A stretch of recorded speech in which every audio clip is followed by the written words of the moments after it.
Voilà, bonjour, bienvenue dans la Union sur du Monti Télévision. Abonnez-vous sur du Monti Télévision, spécialement merci. Vous avez belé et vous avez l'habissou.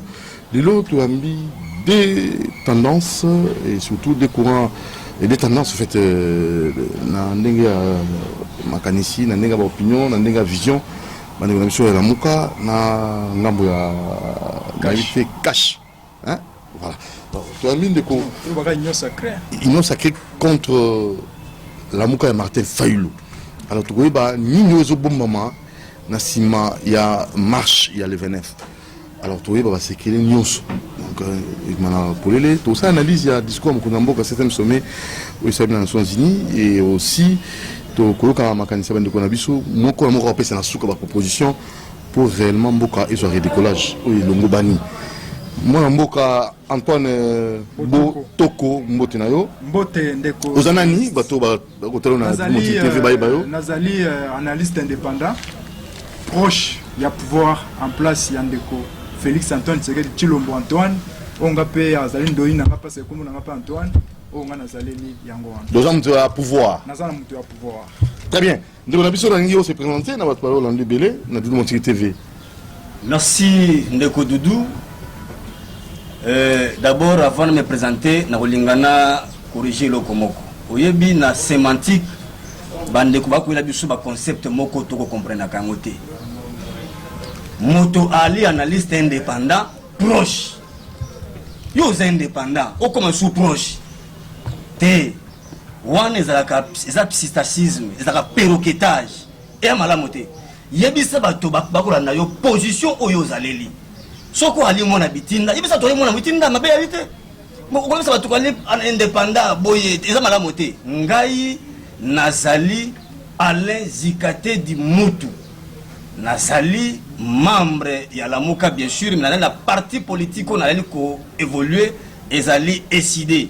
Nazali secrétaire exécutif permanent ou provincial pardon, il y a Moamba ou à tout le monde bien fédéral fédéral il y a Moamba na compte il y a SID. Donc le loboye na laissé on va qui na sima ya vision Tata Mokonzi, le président élu, le commandant du peuple, l'homme, le fils de l'homme, Martin Fayulu Madidi. Donc, voilà un peu ce que je pouvais dire. Mais Antoine, Ndeko, parole na kati o malobate, o moni côté à Martin Fayulu mesana ko finga batu. Vous comprenez? Abenga mon habitinda. Yango moni même akene même musika yo finga ambassadeur des États-Unis, c'est un garçon de course. Il y a Félix Antoine Tshisekedi Tshilombo. Akeko lo ba plus loin o lo ba président depuis musana Kolanda, bana mike. Akel juste musika lo abengi ministre ya affaires étrangères ya France on a bengi bango crétin. Donc et pas la bango. Kofinga est un modèle de gestion na bango. Na Kobina, vous comprenez? Parce que vous voyez. Na Kobina comment? Na Kobina, c'est je crois qu'il y a Biango. C'était pour la campagne, non? Non, il y a un moment même bana ba comme Kobina tina ba balabala ba aussi ces examens d'état. Vous voyez ça détruit toute une nation. Hein? Asa Kobenga ngai garçon ya bitinda. C'est-à-dire pas na bango, Kofinga ezali facile, kopesa makanisi eza lokuta. Vous allez comprendre. Pour il faut quand même y ait un apaisement. Ce qui ngai nazamona bitinda président de la République, j'accepte. Mais yo pendi mato zamona bitinda ya mutoyo alongolanda kwa comme ça on a aide na house. Na fa de house papa. Ce qui fait de house, ce qui est de na ibakangote. Il faut un apaisement. Parce que ngai na finga raté na critique na lobaka makambo eza logique. Parce que na kati ya groupe ya mokonzi na bino o bobenga soit disant président élu parce que babenga ye na babilete parce que c'est un menteur hein. Fayulu.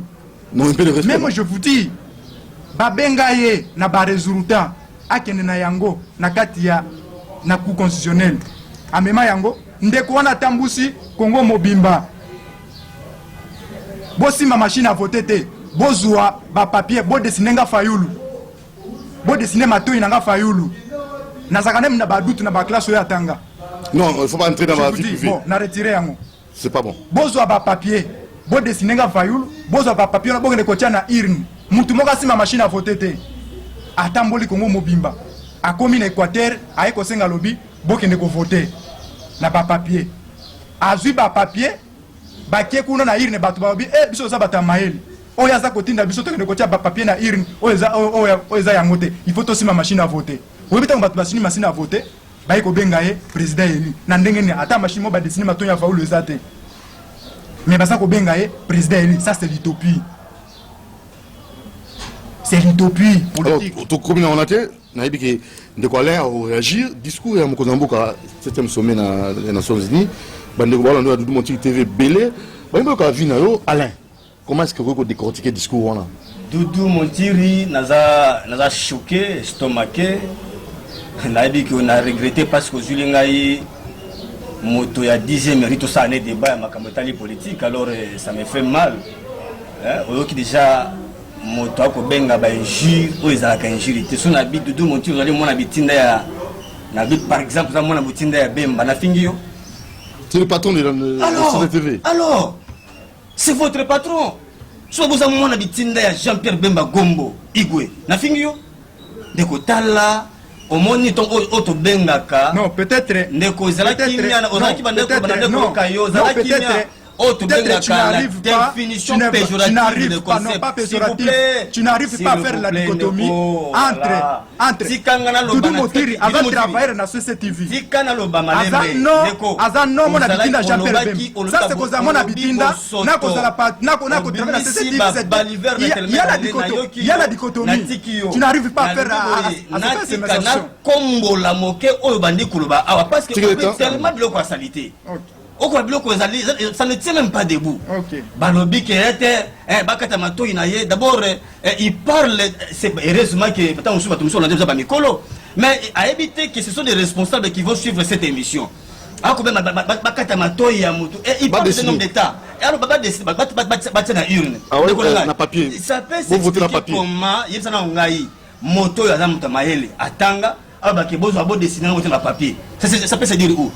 Il azo bango na micro na yo wa que azo douter na diplôme à retirer. Il y a non mais aibi sapenga ya wa non na micro na yo a douter na oya président élu Martin Fayulu m'a dit bien sûr aibi sanga ndo tu matanga wapi aibi sanga ngo comme ça m'a peine sur la douter na douter aibi sanga atanga wapi. Moi je peux lui parler, il y a cursus scolaire. Quand même vous savez que le président étudie non ou les problèmes?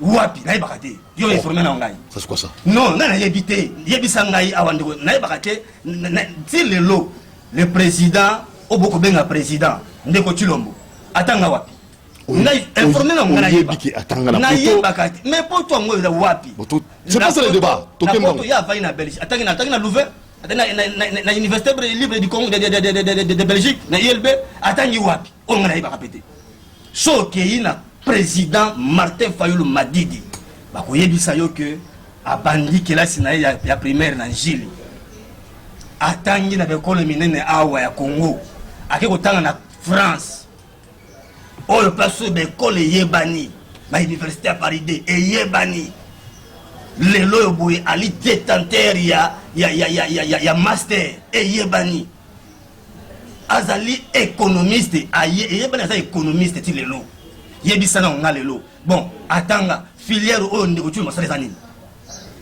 président zanini Fachi atanga mais yo muto tu na mituna atanga le problème asala nini oyo to yeba nabi atanga maintenant atanga asala nini Antoine on réagit parce que na bona so sika na yo yazali atanga yebisa na biso ko débattre na yo yango na ko sekae webi différence ya muto ya tangi na apesa yo ya no atanga asala nini le lobo ndeko na ngai Montiri so batuninga na yebi yo na lobaki asala ya ifasik aleka boye aleka ekoyebana so baki bateli ba palmarès ya ne wana ekoyebana mais ayebisa ngana na yebaka te a informé ngale s'il vous plaît le président étudie c'est ça on ni sikondo bokima kango yango mona biso boye ndeko na atanga toke très rapidement on moni boke na ba auto benga ba globo toto hein beaucoup pas biso loko brut de manière brute to yebaka te eza nini c'est la biso na ke wana te na ke na réponse to yango sachez-le bien que le président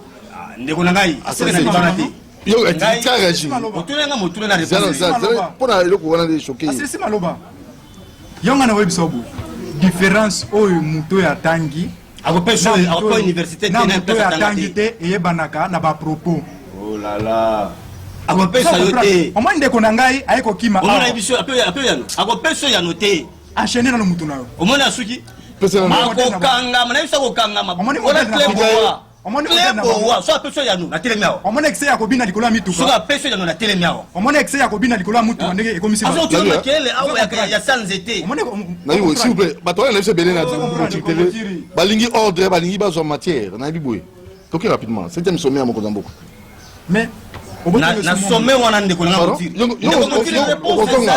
réponse ezate ako rabacher ako betula munoko ti okosisa émission akolobela côté na biso ya pona sommet wana ndeko na ngai mais ezali raté. Comment ça papa? Ndeko na ngai motiri dudu mais pour le monument yo kana ebisa yo tala ndeko Tshilombo a raté occasion moko epesa meli oto benga pasa nord la bale mais ça tango est-ce que yo dit que ndeko Tshilombo zo oser kolobela makambo ya este azo makambo massacre ndeko na ngadu yo yebi que na bando na biso ebele ba boma plus de 6 millions.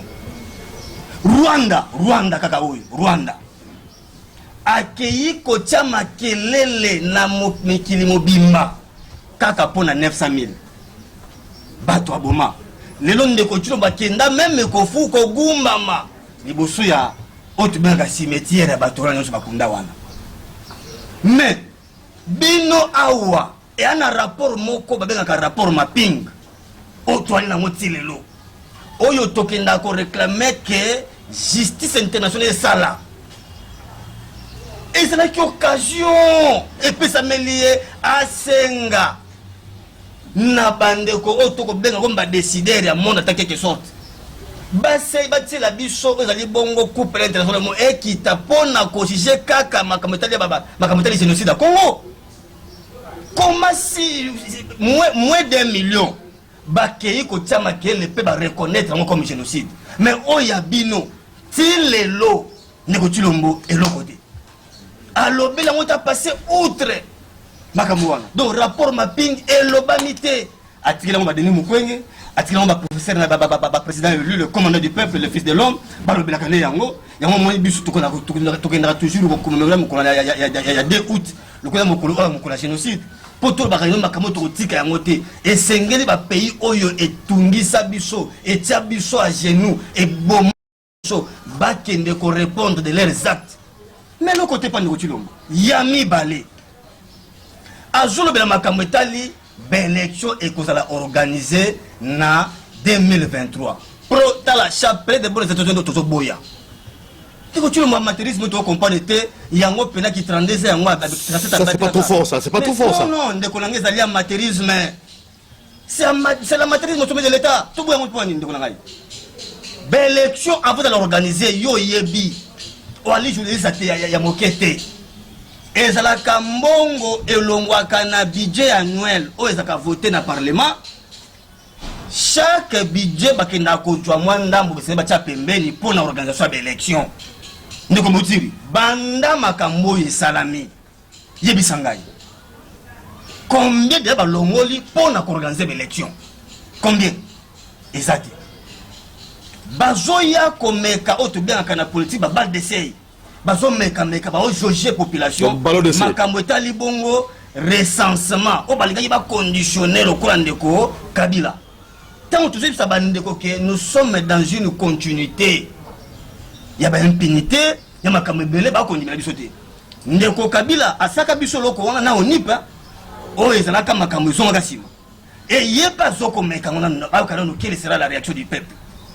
pour na makambo etali recensement bali ba conditionner yango pe malembe pour makambo etali bongo mapona yo moko moni makambo etali seni bureau o tuzolo bake to kende koluka kofanda to solola to yeba esengeli to longola bayi politique na kati ya nzungu seni to boyi moto avandi na ndako na yelo kwa Kabila kinga kati ako bimisa de nanga tia moto boye de nanga Tchamotoboy, tolingi makamona te, tolingi réellement vérité des journes ezala au centre. Tobi to sur le makam parce que le bateau to elagi makamon sur ma bé. Ba français lobby, lorsqu'on ne sait pas d'où on vient, on ne saura d'où on va. To uti wa plutôt to uti makama pour 3 cycles électoraux ndeko nanga motiri.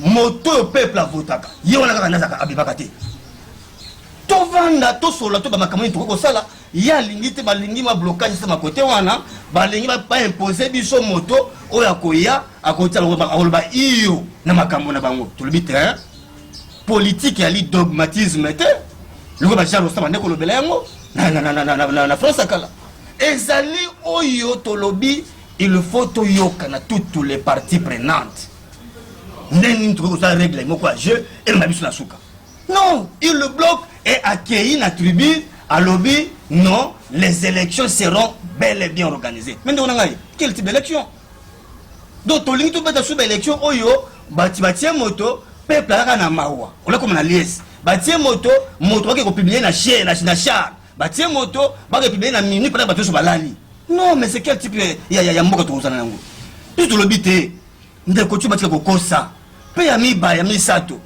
il va encore plus le plan pour le développement, pour soutenir tout ça, pour le climat des affaires, tout ça. Non! Mais c'est la carte! Nous avons Moutiri. Au lieu de faire Singapour, Malaisie, si autant l'histoire na Bango, au Mawa, Nakala, bande ko vivre na Kayet, moquer chasse.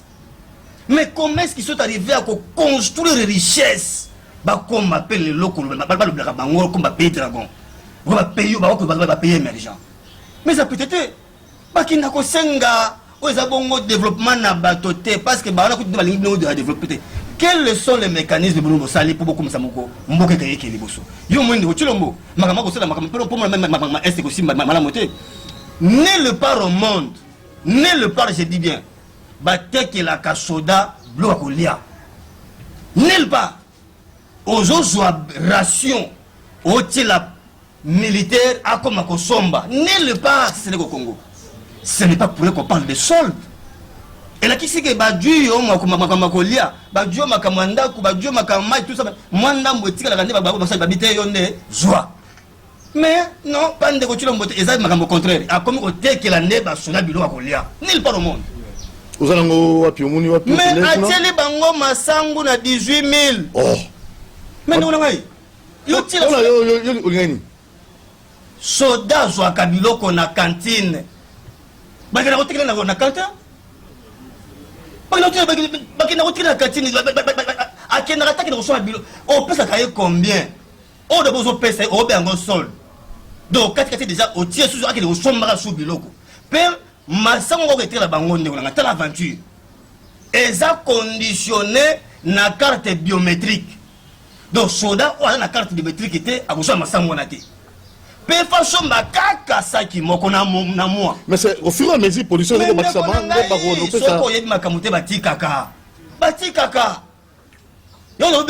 c'est l'amateurisme au sommet de l'État. Oui, bien amateurisme, et ça, et même la population, on a la paupérisée. Papa, au malin mais production mais moto webi IDPS tanga mikana ngo malamu tant mususu ndeko nanga santé tayi donc malamu te IDPS prône l'état providence et la kisinini et la que l'état ne azali oyo azwaka peuple na atina centre toutes ces préoccupations tata Angela Merkel a 18 ans après Kabila. Angela Merkel a dit moto ali homme d'état. O azali oyo alingi ko kamamboka ayaka pale late. Ayaka oya kuti abongolisa yango. So yi Martin Fayulu, qu'est-ce que vous proposez? Mais yo yebi non, le ballon. Oyebi le commandant du peuple. Oyebi le président élu. Oyebi le fils de l'homme. Apesa bino ba indicateur.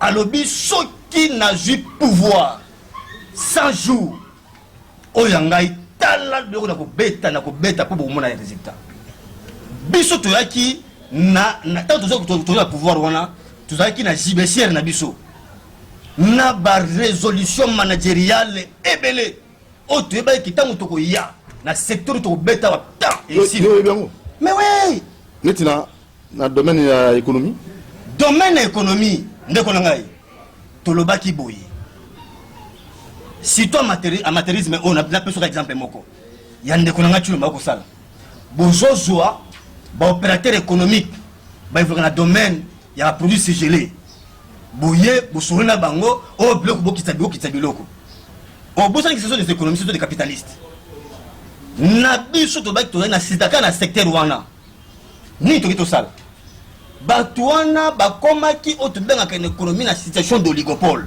Ça veut dire situation bakene ko monopoliser marché bango ou rien.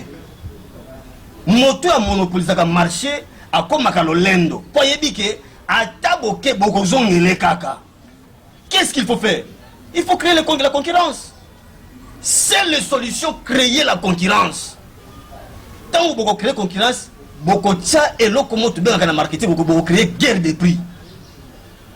Boye na moto bato bino tier na terrain di montiri yo ndengo za lokola aller ataka na 10000 yo tseleka na 7000 so mona comme na 7000 mais est-ce que nyatele na 7000 na 7000 et ça le malikambona mais ndona Claude Maluma et les opérateurs économiques to pesi bango ba débat to ko sala kana bi to yebisi bango bazo sala ngo c'est le social, c'est la concurrence botika biloko bokena peuple a ko Congo à venir ba ko sala ngo non ndeko na ngai ezaki likambo yo to pesi bango eza na pesi mwanda ma matière biso zaki na yango il y a des secteurs où tu dois concurrencer bango pour baso on a ordre il y a des secteurs où on allait réguler pour baso on a ordre to zaki de ma matière tellement belé ngo na karko na tout zaki yango belé bon on va venir d'autres dit que bandeko ba omoni tant bozaki préparer té la solution yango on va revenir 18 ans c'est pas 18 c'est le côté compliqué c'est cash blocage pouvoir ya kosenga yango moni makambo ikubutela biso il y avait des élections monsieur quelle élection tout est makambo quelle élection monsieur Antoine OK bon la pouvoir na kikangati pour la élection monsieur Antoine je crois sommet 7e sommet à lobby banda 20 minutes global 20 minutes na lobby te na la kisi éducation na ngai vis-à-vis à bateau bazo Hollande biso ndeko il y a ce qu'on appelle il y a des immoraux politiques na kati ya RDC au baza sur place na kati ya RDC au baza koloba maloba mais oyo ko réfléchir ba yebi angote ayebika ko bimisa mais sur le terrain yebi angote Mate Fayulu 7e sommet na ko maona Mate Fayulu l'équipe député 3 fois na mboko asa loani à part Kabila dégage 3 fois na mboka tokenda ko sala Kabila dégage na rond-point ngaba na ye tokabula ba papier balandaka biso na ebité soki azalaka Kabila dégage 3e député na yango yo élection 2023 voilà ba loi na ye toi tu crois que muto ya ebi ko gérer teloko ya mukete akoyeba ko gérer loko munene hein voilà les immoraux politiques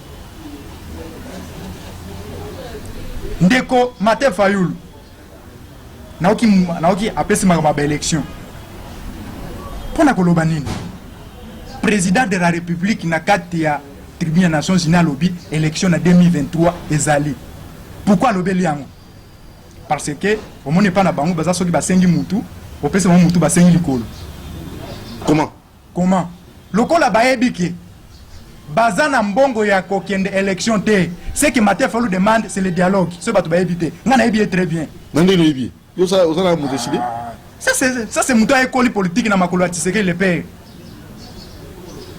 soko tali politique aza ko appliquer lelo eza politique yo Kabila le père abandaki ko salela yango Kabila le père Tshisekedi le père nande mais azalaki mona bandaki nguluma bato ba yebi Mate Fayulu te ngai Mate Fayulu abandaki kolanda Tshisekedi do Félix Onasima. Les gens ne le connaissent pas ça. Abandé kolingate muto ya sima Tshisekedi oyo zo mona comme président lelo. Soki akotia tembe, akede ko tuna Mate Fayulu, même Vital Kamerhe tanga zaka posa, aposa pemena na Tshisekedi. Mate Fayulu abengana na dynamique de l'opposition. Pona nini? Aposa ni pemena Félix Tshisekedi za président lelo. Parce que pa na ye ko hériter biloko bato basali ndeza pouvoir na. Ya omoni même abengana ba champion pema na la muka. Akanisa kike akolonga la muka ninga longa dynamique de l'opposition non c'est les immoraux politiques on a benga c'est pas trop fort c'est pas trop fort c'est trop fort ndeko pona koloba na nini soko ke même na aide na ozo soko betela tolo wana soko vanda ta libando batami au moins même pas 5 personnes ba côté Ouais. na aide na house Faden House, monsieur. ah so fade na tikangai Nous avons problème matafol. na ebisiyo ndenge wana so mbongo nini ata kulwa ata buwete ya koma bandu ndo azwango wapi Mais ça même parce que bato basungaki c'était Jean-Pierre Gombo c'était président Moïse Katumbi bato badulaki budget ba PCA lelo awangani bango tolandaka même ndeko na biso nani comme nani député honorable mec Mkebai ba PCA $3000 akene kotikela ina na prison Masolo, akene kotika $3000 na ndeko yo lingo ndimelanga onga na zolo boni melanga te balongola ndambu ekoma ndambu na nganda président Eli mais yimo kaloba obi mate folo longola ndambu président Eli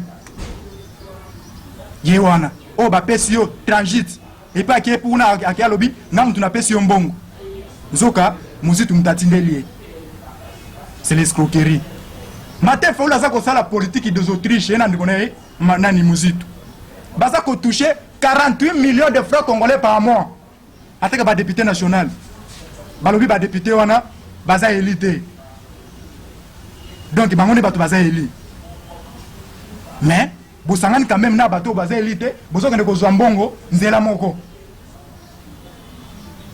les escroqueries politiques nani baza escroquerie mbongo na bango baba député même ndeko muto okendaka musala te même na droit de travail soko okenda musala te est-ce que kozwa mbongo mais bango congolais aza ko souffrir soit disant ne balobaki baza bato balingi ba congolais ni azwaka 24 millions par mois congolais ni azwaka 24 millions par mois yo ça na problème na Martin Fayulu ou bien na ça na problème na Martin Fayulu te on a zolo ba la politique d'Autriche na moyo zo kende kozwa mbongo na butu na butu kende kozwa mbongo na moyo zoya to kende ko marcher Martin Fayulu ngana lobana bato que Martin Fayulu avait eu l'argent na Suisse tant aux États-Unis aye ake ko sala escale na Suisse mutu abenga Martin Fayulu c'était Raymond Chibanda abengi Martin Fayulu na appel vidéo ozaki na Raymond Chibanda to le Martin Fayulu yo ozaki na nani pour mon nango ozaki na nani R1 zaka du mo ti TV ngi même la vidéo ah ta politicien te yo kalisi bang yende mutu azosala politique apesa yo wa vidéo na preuve ali apesa ngo ndeko bapesi ye $1,500,000 et pas nani epai ya Raymond Chibanda memeli epai ya Kabila alobi ndenge oza kokende wana soki okiti na aéroport déclaré destitution ya M. Tshisekedi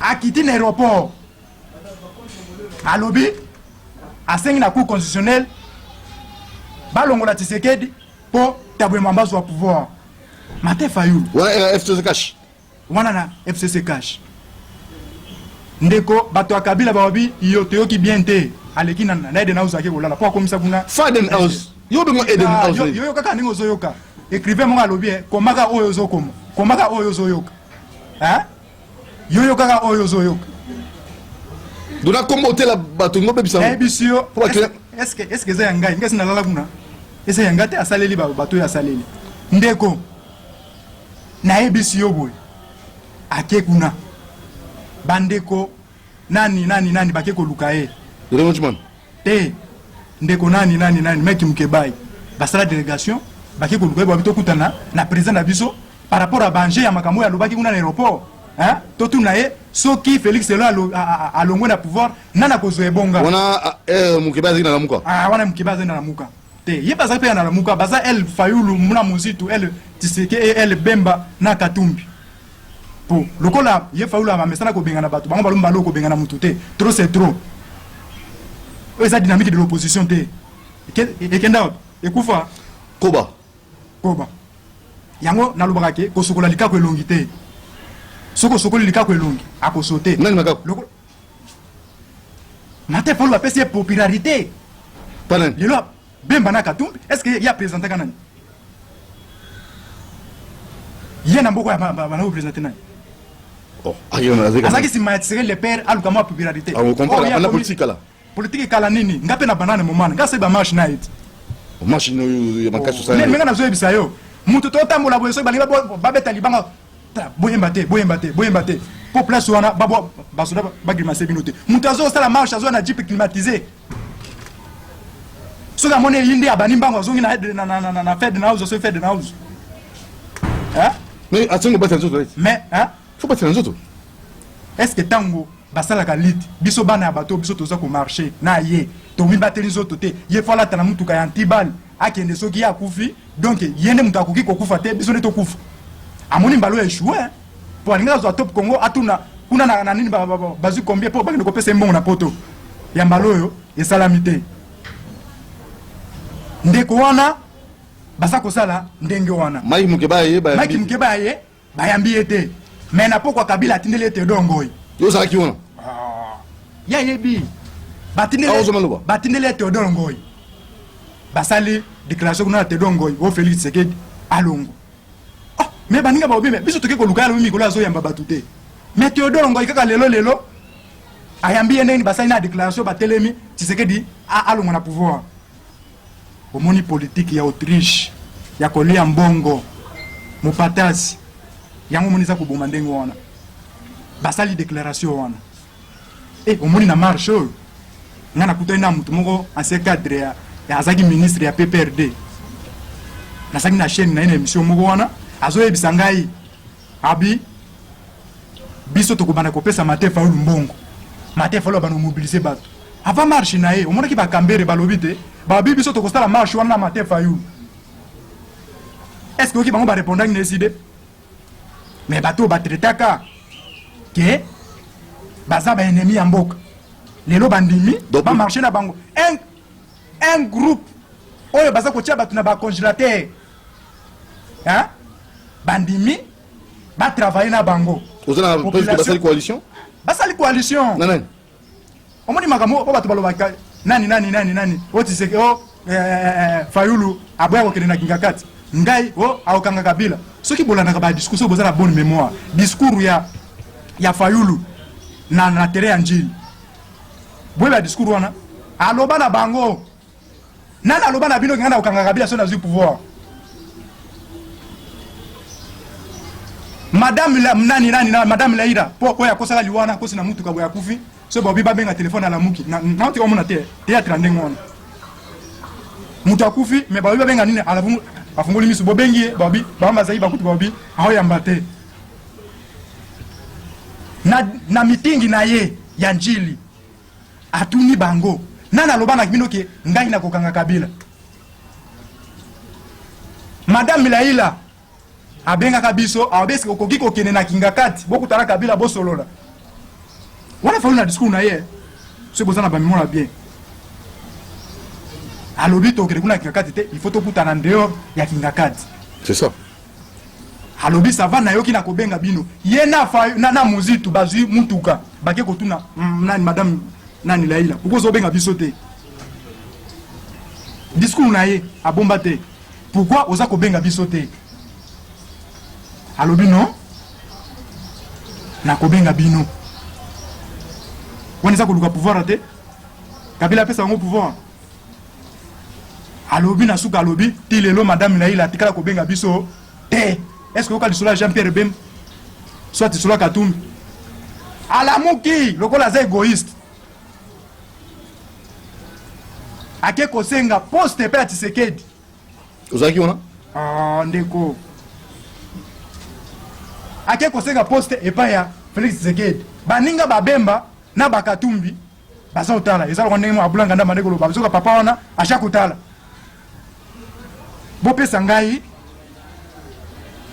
président au conseil soki des institutions ya réforme ya ba institution ya nini baninga bake kotuna ye mais yo ke kosenga eloko ndenge wana biso tout osalaki coalition biso nyonso oye kosenga nde nini na bengani bino parce que pana eza sens unique kuna eza c'est la jalelo soko cité kuna te oke kobina jalelo te au ça la tête parce que mon monde y a parti politique na bango mais il faut mon attendre muto au ça la campagne il faut qu'on attende siège à muto pas au symbole la makolo était na parti na c'est un parti ça la studio anda so muto a ko ça la campagne hein pour na koloba na nini c'est un second le côté pour la septième sonné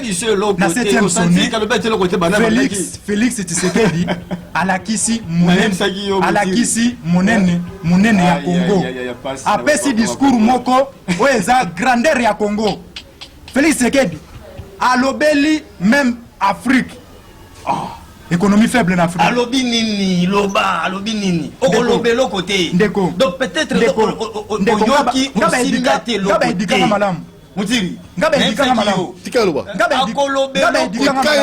Antoine loba ngabe dikanga malamu tika Antoine loba voilà modèle ya gestion na bana yo mutoza koloba maloba oyo tika Antoine loba tika Antoine loba wana eza maloba za kobimisa wana omoni ba maloba za koloba wana ezali na incohérence tellement belle atelo molunga alobesa ti alino mutiri tika Antoine aloba o ali na chaîne moko ya YouTube oyo ezali na renommé makasi omoni mboka ba déjà na aide na house yo kana ebisa yo omoni mutulongola ye yazo buleke ko diriger ko za aide na house mais za aide na house te yazo kanisa ke ko diriger ko yazo kanisa ko yo kaka nego zo yoka na libsobo na tunu nanu yo yo kaka nego zo yoka pomona ke ine politique tant pomona ke aza oya omani Congo il vous parle de Faden House qu'est-ce que Faden House na relation politique ya fayu ba commissaire ba commissaire avant qu'il soit là na moyi aza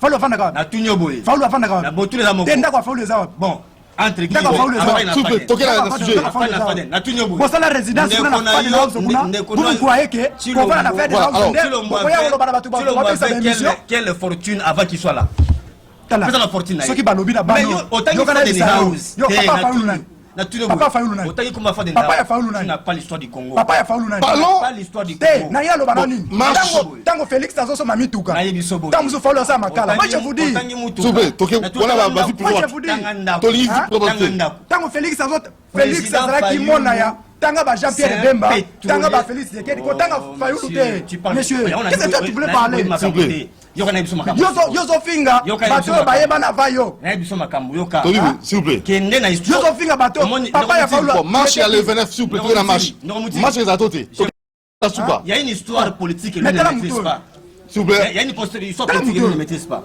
yozo finga bato oyo bazwa liboso na muto peut-être ake kosala makala so minda toi tu dis que non aza on continue prochainement de faits réels non merci beaucoup na biso boy na histoire ya pesa so il dit pesa parce que lui ne maîtrise presque pas des choses. Merci qu'est-ce que vous maîtrisez? Vous maîtrisez quoi? Vous maîtrisez pas dans la house là que maîtriser kuna construction na ngomba toka combien? Kabila na moment Kabila même ko futa mai boko kate. Na yibo s'il vous plaît. Ko futa mai bakata bino bakanga bino fa na house. Na biso bino na moment ya Kabila bakanga bino fa de na house wana. Quel commandant? Akenda ko subir ben injustice. Wana scout du peuple. Wana kuarushi du peuple. Wana scout. Bino bokenda visa. Bokenda Venise, Bokenda Monaco, Nande Kochilombo. Bozwa 3 millions de dollars Nande Kochilombo. Boti kinga kati awa 2 jours. Ba preuve. Mais ba photo ezalaki? Pesa mo kasiti. Yo le ba photo ezalaki. Azali mo pandisa. Bon, yo pesa so preuve ya imbinzi. Mais bon, merci beaucoup bande ko balandi du monti télé. Débat prochainement. Au moins il va inviter pa petit tangote. Abonnez-vous massivement à du monti TV. Ciao.